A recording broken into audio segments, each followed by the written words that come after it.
Hello and welcome to Favourite's podcast. We will be telling you about the book How to Be More Hedgehog by Anne Mare Conway. I'm your host, Leif, and we are joined by Habiba from 5H, Kai from 5H, and Tabena from 5MS.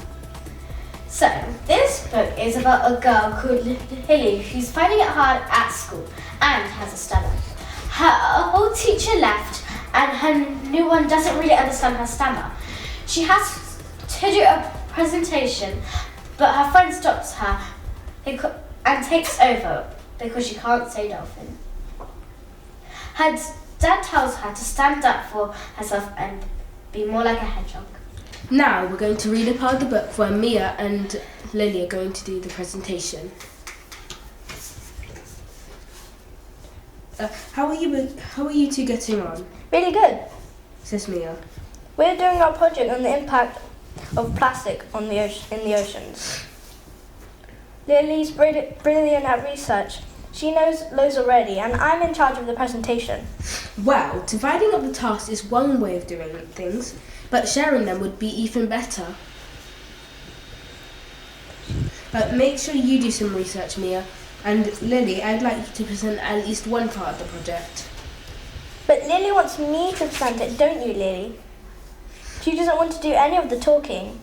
I look from Mia to Mr. Daly and back to Mia.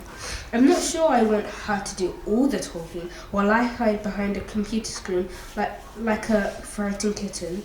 It's not like I haven't presented things before. I rub my hands on my skirt. Well, maybe I could do the introduction. Good for you, says Mr. Daly. He gives me an encouraging smile as if he's proud, and I sit up a bit straighter. And I love the sound of your project, girls. Well done. In this scene, Mia is taking advantage of Lily and not letting her do the part that she wants to. Now we know more of how to be more hedgehog. Let's ask some questions. So Habiba, who's your favourite character? My favourite character is Spike, because Spike's always there to comfort Lily. How about you, Tabena? I agree with Habiba because Spike also helps her. Like when she's a bit stressed, she goes to Spike and tells him that he's her closest buddy, I guess. What do you think, Kaya? Mine is personally Lily, not only because she is the main character, but because she goes through a lot and she just carries on even though she went through a lot at school and at home. And my favourite character is Lily's dad because he's a park ranger and I love looking after animals. The second question, Tabena, do you think Mia is a deliberately mean person? Not really, because she doesn't really understand what it is to be Lily, and she doesn't really know what Lily feels inside. I don't agree with that. So I don't think Mia is a good person. I think she's doing it purposely, because I'm not going to spoil, but in one of the chapters she finds Mia and Sasha being mean to her in the bathroom, talking about her behind her back. What do you think, Kaya? Well, I think sort of. I feel like she tries not to be mean, but she doesn't really listen to what Lily ever has to say. So she doesn't really know how Lily feels.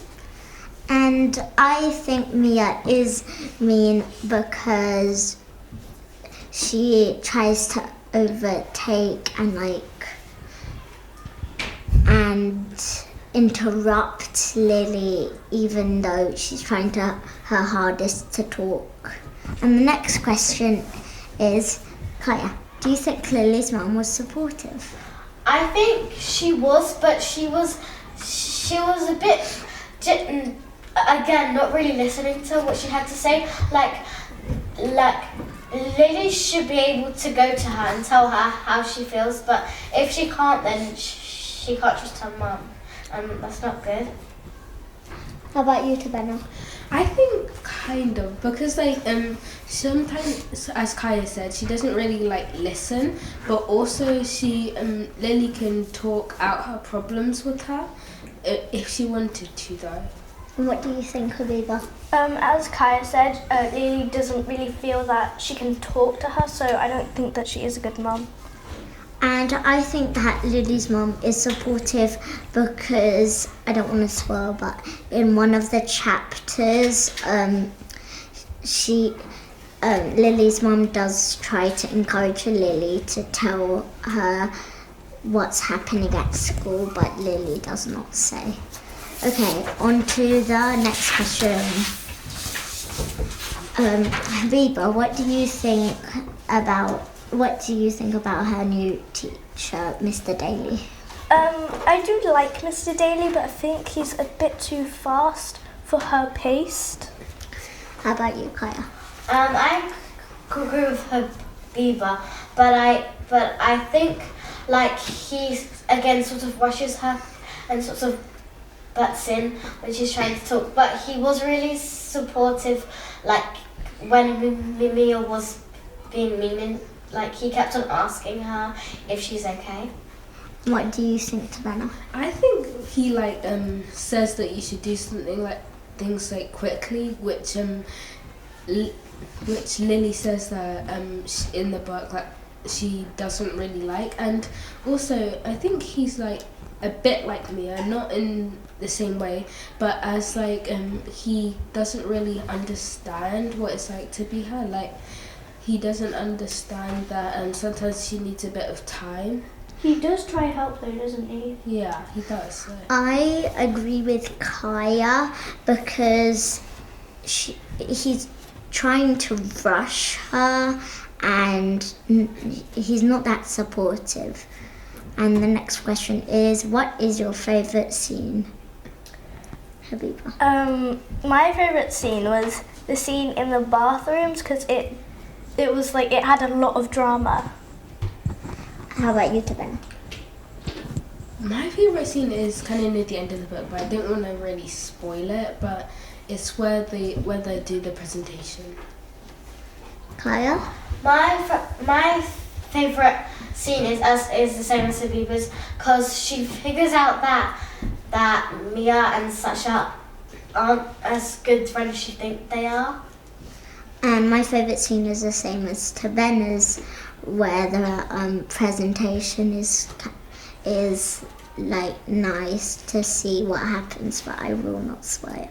And It's for really the it's like a cliffhanger, because like when I was reading it at night, I was like I was reading the part where they got to it, and then my dad said lights out, and then I had to stop reading. I was like, no.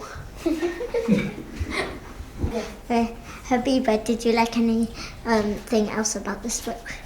I like that there were hedgehog facts at the beginning of each chapter because you have to read to get to them. Yeah. And how about you, Kaya? One of my favourite features about the book is that it's quite modern, and someone might relate to this and like want to know that someone else might feel like that. Tabena? So, what I like is that how I like the hedgehog facts, but also I like how Lily stands up for herself and starts like a YouTube channel, and I like how she shares her thoughts. And what I like about it is, so Lily's dad left them and he's having a baby, but I really love the name of the baby in the end. It's like, it's a memory and I love it. And then for the final question, who would you recommend this book to? I would recommend this book to someone who's quite shy and afraid. Like in Lily's case, she was being bullied, so she didn't want to really tell anyone to get it because it makes it worse. So I'd recommend it to people who are in troubles, so they know that someone else is in the situation. Kaya? I I would recommend this book to someone who, again, is shy, but can come out of their shell after they read it and stand up for themselves.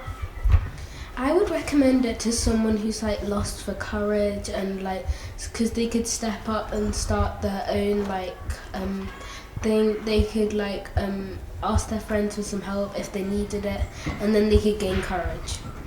And I would recommend this book to a shy person, and maybe they could grow some spines of themselves and protect themselves. Yeah. Not literally though. Yeah, not literally. So, for the final one, what would you give it out of 10 to Venom? I would give this book like a 9 out of 10. It is one of my favourite books of all time, and why I give it a 9 out of 10 is because like there's kind of like a cliffhanger at the end. Like you don't really get to see the baby like with Lily. Like you don't like get, so there's like, I feel like there should be one more chapter where Lily actually meets the baby in person. Kaya?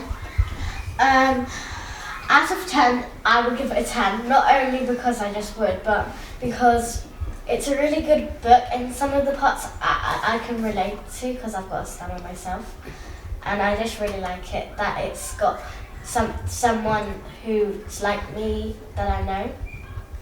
Habiba? I'd give this book a 10 out of 10. I loved it. The reason I give it a 10 out of 10 is because it can relate to real life people who are having situations like this.